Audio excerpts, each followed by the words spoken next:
ये वर्णन करते हैं कि एकादशी व्रत को हरितोष व्रत कहते हैं। भगवान की प्रसन्नता के लिए, हरिजू की प्रसन्नता के लिए एकादशी व्रत रहा जाता है। प्रायः समस्त वैष्णवजन रहते हैं। जो रसिक जन प्रियाजू के चरणों के अनन्य हैं, उनका एक ही व्रत है, श्यामा श्याम की 8 पहर उपासना करते हुए अपनी मन वृत्ति को श्यामा श्याम में समर्पित करना। यहाँ ज्ञान ध्यान व्रत कर्म जीते सब काहो में नहीं मोहि प्रतीति, रसिक अनन्य निशान बजायो एक श्याम श्यामा पद प्रीति।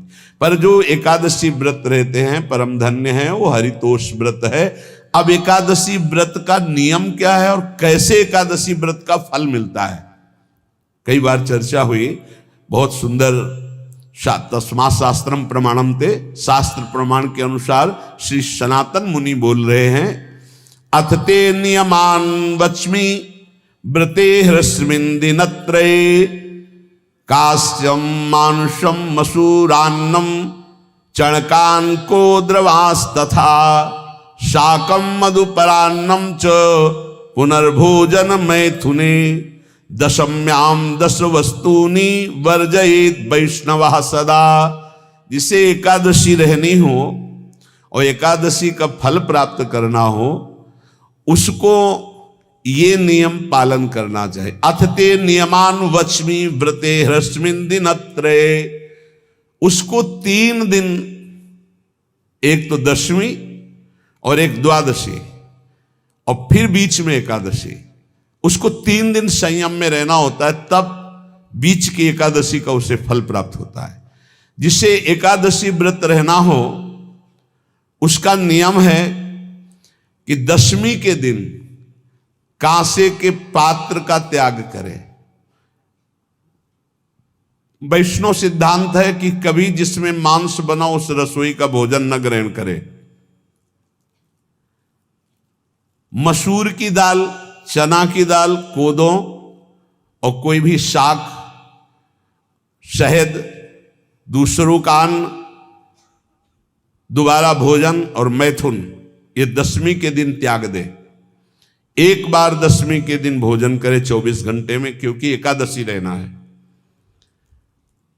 कांसे का पात्र, जिस रसोई में मांस बना उसके भोजन का त्याग, मसूर की दाल, चना, कोदो, शाक, मधु अर्थात शहद और दूसरे के द्वारा दिया हुआ भोजन और दोबारा भोजन और मैथुन क्रिया, इनका दशमी के दिन कभी भी प्रयोग ना करें। इन 10 वस्तुओं से वैष्णव दूर रहे दशमी के दिन। फिर एकादशी के व्रत में,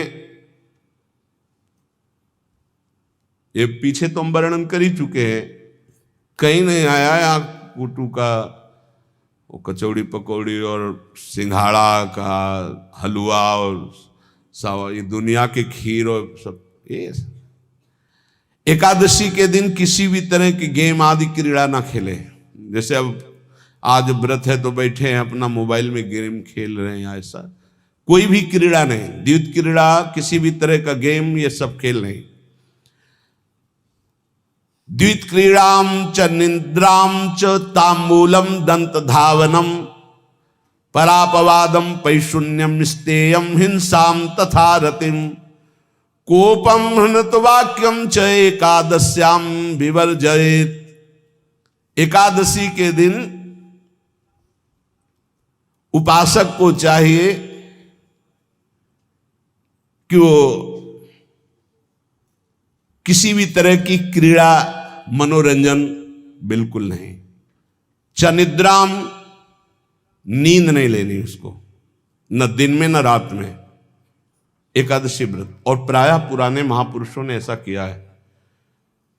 रामदास जी डाकोर के रात में जाते थे,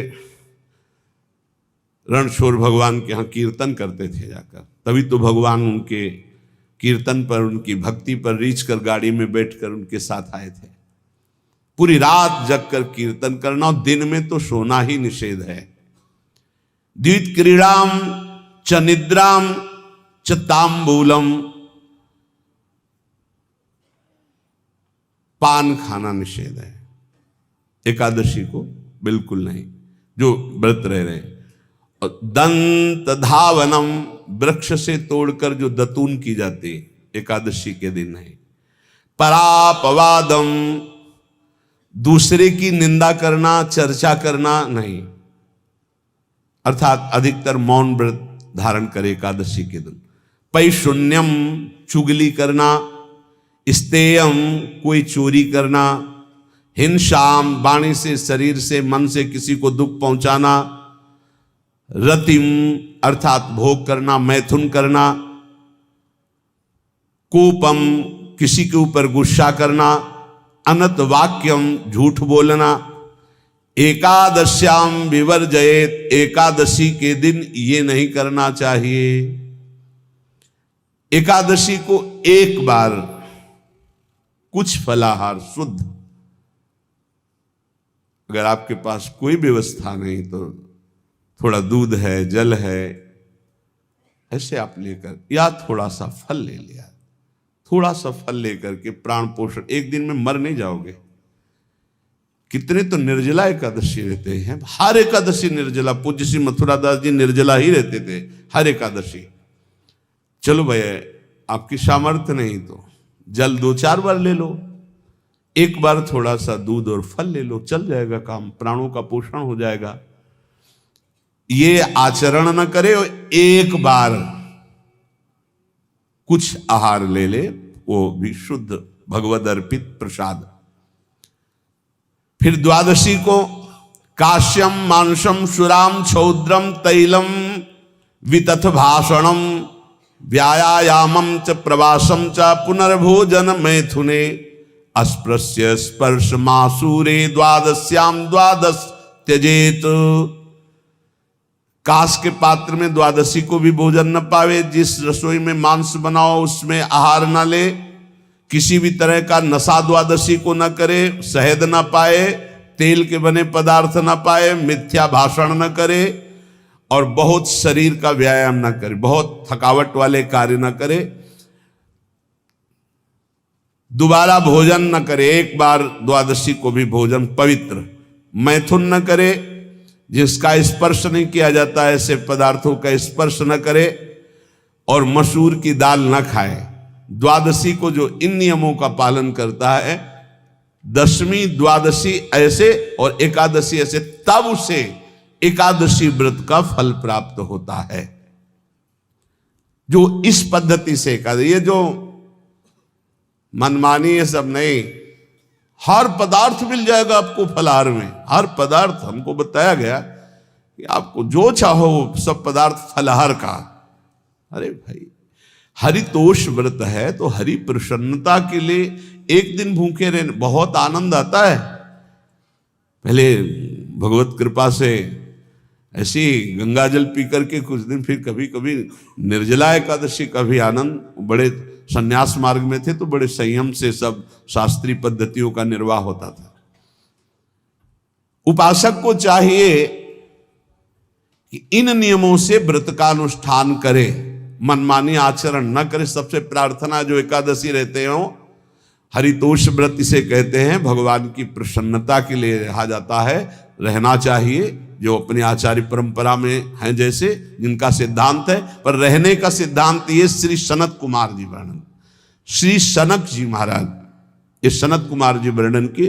सनक जी महाराज कह रहे हैं, यदि भगवान का आश्रय नहीं, सत्संग नहीं है, तो इन 4 में से एक हो तो नाश कर देता, फिर चारों हो तो सर्वनाश हो जाता है। यौवनम धन संपत्ति, प्रभुत्व विवेकता, एकैपमप्यनर्थाय किमु यत्र चतुष्टयम। यदि सत्संग नहीं है, यदि भगवद आश्रय नहीं है, और खूब धन हो, जवान अवस्था हो, और बढ़िया पद मिला हो, प्रभुत्व चलता हो, और अज्ञान हो, फिर क्या कह रहा है? बोले ये चारों जहां मौजूद होते हैं वहां सर्वनाश का खेल शुरू हो जाता है। अगर इनमें से एक हो तो सर्वनाश करने में पर्याप्त है, और अगर चारों हो तो फिर क्या कहना है? यौवनम, जवान हो, धन संपत्ति, खूब रुपया पैसा हो, प्रभुत्व, कोई पद हो, कोई अधिकार हो बड़ा, फिर अविवेकता और अज्ञानी हो तो बोले एक नाश कर देगा, फिर चारों तो नाश ही कर देंगे। अगर सत्संगी है तो ये चारों महान कार्य कर देंगे। क्या यौवनम, जवान है, खूब दूसरों की सेवा, मेहनत पूर्वक धन संपत्ति कमाकर माता पिता की सेवा, परिवार की सेवा। ये माता पिता, हमारा वेद कहता है मातृ देवो भव, तैत्तरीयोपनिषद, मातृ देवो भव, पितृदेवो भव, आचार्य देवो भव, अतिथि देवो भव, यान्य नवद्यानि कर्माणि तानि सेवितव्यानि नो इतराणि, यान्यस्माकः सुचरितानि तानि तोयोपास्यानि नो इतराणि, ये के चास्माच्छेयाः सो ब्राह्मणाः तेषां त्वया स्नेन प्रश्वसितव्यं, श्रद्धया देयम् अश्रद्धया देयम्, श्रिया देयम् ह्रिया देयम् भिया देयम् संविदा देयम्। वेद कहता है मातृदेवो भव, माता साक्षात हमारी भगवान है। देव हरि को कहते हैं, केशव देव जैसे कहा, हरि को कहते हैं गोविंद देव। मातृदेव, माता भगवान है। धिक्कार है उन पुत्रों को जो अपने माता के द्वारा पोषित किए हुए शरीर से हाथ उठाते हैं अपने माता पिता के ऊपर। नरक में तुम्हारी जो दुर्दशा होगी भोगोगे। एक हमको दिखाया गया दृश्य कि अपनी माता की कोख में लात मारता है, थप्पड़ मारता है, पिता बैठा है उसको लात मारता है, थप्पड़ मारता है, बाल घसीट कर गेट तक माता को ले जाता है। अब इनकी जो दुर्दशा होगी ये बोल नहीं पाएंगे, बता नहीं पाएंगे। ऐसी जगह मारा जाता है कि बस तलकते रहो, कुछ कह नहीं सकते, घोर नरकों की प्राप्ति होती। वेद कहता, तैत्तरीयोपनिषद, मातृदेवो भव। ध्यान से सुन लो, सत्संग है, ये माता साक्षात भगवान है। अगर तुमने मारा वाह भर करके इसके आंसू गिरे तो आज जितने आंसुओं की बूंद से भूमि के कण भींजेंगे उतने कल्प तक नरक भोगोगे। ध्यान रखना, तुम्हारा कभी यश, कभी कीर्ति, कभी श्री, कभी हिरी, ये कभी तुम्हारे उदय नहीं हो सकती। तुम्हारा सर्वनाश हो जाएगा अगर मां पे हाथ उठाया। पितृदेवो भव, पिता साक्षात भगवान है। देखो भगवान अवतरित हुए तो प्रात काल उठी कै रघुनाथा, मातु पिता गुरु नावहि माथा। आचार्य देवो भव, माता साक्षात भगवान है, पिता साक्षात भगवान है, आचार्य गुरुदेव साक्षात भगवान है। जो अपनी माता को, अपने पिता को दुख देता है, अपने गुरुदेव की अवहेलना करता है, उसका कभी मंगल हो सकता है? वो कभी सुख प्राप्त कर सकता है? वेद कहता है जो निर्दोष कर्म करते हुए धन कमाकर, कैसा कर्म? निर्दोष कर्म करते हुए धन कमाता है और उस धन से अपने बूढ़े माता पिता और गुरुजनों की सेवा करता है, जीवन धन्य है। धिक्कार है उस पुत्र को, धिक्कार उस जवानी को, धिक्कार है उस धन को, धिक्कार उस बुद्धि को जिसको ये सब प्राप्त होने पर भी अपने बूढ़े माता पिता को दर दर के भटकने के लिए विवश कर देते हैं, जो अपने बूढ़े माता पिता को कष्ट देते हैं। जहां वेद कह रहा है मातृ देवो भव, पितृ देवो भव, आचार्य देवो भव, अतिथि देवो भव, चार बातें कही। अतिथि देवो भव, अगर बिना परिचय के कोई आ गया, कह रहा भूखा हूं, भोजन पवा दो, भगवान पधारे हैं, हम कह रहे मत अंदर आने दो, गेट के बाहर पवा दो, तुम्हारा संशय, पर उसे भूखा मत जाने दो। अतिथि देवो भव, जो निर्दोष कर्म करके अर्थ कमाकर अपने माता पिता गुरुजनों की सेवा करता है, उसी का जीवन धन है। पशुवत आचरण, मनुष्य शरीर प्राप्त करके राक्षस आचरण, राक्षसों की यही पहचान होती है। माँ नहीं मातु पिता नहीं देवा, साधुन ते करवा वही सेवा।